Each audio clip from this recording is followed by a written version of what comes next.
ఆచి చికెన్ మసాలా. ఢిల్లీ మద్యం కేసులో కోర్టు ఇచ్చిన తీర్పును తెలంగాణ జాగృతి అధ్యక్షురాలు కల్వకుంట్ల కవిత స్వాగతించారు. న్యాయ వ్యవస్థపై తాను పెట్టుకున్న నమ్మకం నిలబడిందని వ్యాఖ్యానించారు. కేవలం రాజకీయ కక్షతో పెట్టిన కేసు వల్ల తాను తన కుటుంబం ఎంతో క్షోభ అనుభవించామని ఆవేదన వ్యక్తం చేశారు. ఢిల్లీ మద్యం పాలసీపై సీబీఐ, ఈడీ నమోదు చేసిన కేసుల్లో కవిత 165 రోజుల పాటు ఢిల్లీలోని తీహార్ జైల్లో గడపాల్సి వచ్చింది. దేశవ్యాప్తంగా సంచలనం సృష్టించిన ఢిల్లీ లిక్కర్ కేసులో కీలక పరిణామం చోటు చేసుకుంది. ఈ కేసులో తెలంగాణ జాగృతి అధ్యక్షురాలు కవితకు భారీ ఊరట లభించింది. ఢిల్లీ లిక్కర్ కేసులో బెయిల్కు ముందు 165 రోజుల పాటు తీహార్ జైల్లో ఉన్న ఆమెకు Delhi rows avenue court clean chit ఇచ్చింది.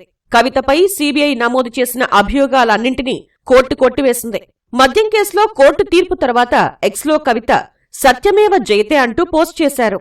న్యాయ వ్యవస్థపై తాను పెట్టుకున్న నమ్మకం నిలబడిందన్న కవిత పారదర్శకంగా తీర్పిచ్చిన కోర్టుకు ధన్యవాదాలు తెలిపారు. విపక్షాలను వేధించేందుకు దర్యాప్తు సంస్థల్ని వాడుకుంటున్నారన్న ఆమె ఈ కేసు వల్ల తనతో పాటు కుటుంబం 5 నెలల పాటు క్షోభ అనుభవించిందని ఆవేదన వ్యక్తం చేశారు. తనకు కష్ట సమయంలో అండగా నిలిచిన వారికి ధన్యవాదాలు తెలిపారు. సత్యమేవ జయతే ముందు నుండి ఏదైతే తెలంగాణ ప్రజలకు చెప్తూ వచ్చామో కోర్టు కంప్లీట్ గా కేసును పక్కకు పెడుతూ అందరినీ కూడా మరి నిర్దోషులుగా విడుదల చేయడం అనేది సంపూర్ణంగా ఈ దేశంలో న్యాయ వ్యవస్థ పైన మేము పెట్టుకున్నటువంటి నమ్మకాన్ని మరి వమ్ము కాకుండా ఇవాళ న్యాయ వ్యవస్థ కాపాడిందని చెప్పి మేము నమ్ముతా ఉన్నాం. ఈ దేశంలో ఏదైతే ఒక పొలిటికల్ వెండెటా నడుస్తోందో దానిలో భాగంగా పెట్టినటువంటి కేసుల నుంచి ఖచ్చితంగా కడిగిన ముత్యంలాగా నేను బయటికి వస్తానని నేను చెప్పడం జరిగింది. మరి అదే విధంగా ఇవాళ రావడం జరిగింది. 5.5 నెలలు నన్ను జైల్లో పెట్టి నన్ను, నా కుటుంబానికి, నా పిల్లలకి దూరం చేసినటువంటి సమయాన్ని ఎవరు తిరిగి తీసుకొస్తారు? అదేవిధంగా ఈ 5.5 నెలలు అంతకుముందు 3 సంవత్సరాలు నన్ను ఎట్టుబడితే అటు మాట్లాడి ఆన్లైన్లో కావచ్చు నా బొమ్మలు మాఫ్ చేసి పెట్టి నన్ను హరాస్ చేసి నన్ను పబ్లిక్ మీటింగ్లలో అనేక రకాలుగా దుర్భాషలాడినటువంటి వారందరికీ మరి ఎవరు జవాబు చెప్తారనేది ప్రజలు ఆలోచించుకోవాలి.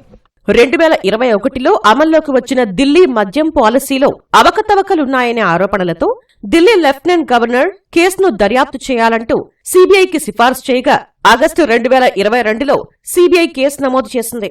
కేంద్ర హోంమంత్రిత్వ శాఖ ఆదేశాల మేరకు కేసు విచారణ జరిపిన సీబీఐ హైదరాబాద్లోని తన నివాసంలో 2022 డిసెంబర్లో కవితను 3 రోజుల పాటు విచారించింది. 2022 సెప్టెంబర్లో మనీ లాండరింగ్ కేసు నమోదు చేసిన ఈడీ సైతం ఛార్జ్షీట్లో కవిత పేరును ప్రస్తావించింది. సౌత్ గ్రూప్ పేరిట కొందరు వ్యాపారవేత్తలు, రాజకీయ నాయకులు కలిసి లాబీయింగ్ చేసి లాభాలు పొందారని అభియోగాలు మోపిన ఎన్ఫోర్స్మెంట్ డైరెక్టరేట్ ఇందులో కవిత కీలక పాత్ర పోషించారని అభియోగాలు మోపింది. ఢిల్లీ ప్రభుత్వ ఎక్సైజ్ పాలసీ రూపకల్పనలో ప్రభావం చూపారని ఆరోపించింది. నగదు లావాదేవీలు, హవాలా మార్గంలో డబ్బుల బదిలీ జరిగిందని ఆరోపించింది. మద్యం కేసుకు సంబంధించి 2024 మార్చి 15న కవితను ఈడీ అరెస్టు చేసింది. మనీ లాండరింగ్ చట్టంలోని సెక్షన్ 3 కింద కవిత నేరానికి పాల్పడ్డారని తెలిపింది. సౌత్ గ్రూపునకు చెందిన కవిత, శరత్ రెడ్డి, మాగుంట శ్రీనివాసులు రెడ్డి, రాఘవ తదితరులు ఆప్ నేతలతో కలిసి కుట్ర పన్నారని ఆరోపించింది. ఢిల్లీ సీఎం కేజ్రీవాల్, అప్పటి ఉప ముఖ్యమంత్రి మనీష్ సిసోదియాతో కవిత బృందం ఒప్పందం కుదుర్చుకుందని, ఆప్ నేతలకు లంచమిచ్చినందుకు కవితకు అనుకూలంగా మద్యం విధానం రూపొందిందని ఈడీ కస్టడీలో పిటిషన్లో పేర్కొంది. మద్యం పాలసీలో హోల్సేలర్లకు లాభాల వాటాను 12% పెంచడం ద్వారా సౌత్ గ్రూపునకు లబ్ధి చేకూరడమే కాకుండా వాటిల్లో నుంచే ఆప్ నేతలకు అక్రమ నిధులు అందేలా కుట్ర జరిగిందని ఆరోపించింది. ఇదే కేసుకు సంబంధించి 2024 ఏప్రిల్ 11న తీహార్ జైల్లో ఉన్న కవితను సీబీఐ సైతం అరెస్ట్ చేసింది. ఆ తర్వాత సీబీఐ, ఈడీ కేసులో ఢిల్లీ రౌస్ అవెన్యూ కోర్టుతో పాటు ఢిల్లీ హైకోర్టు బెయిల్ నిరాకరించింది. చివరకు 2024 ఆగస్టు 27న సీబీఐ, ఈడీ నమోదు చేసిన కేసులో సుప్రీంకోర్టులో కవితకు బెయిల్ లభించింది.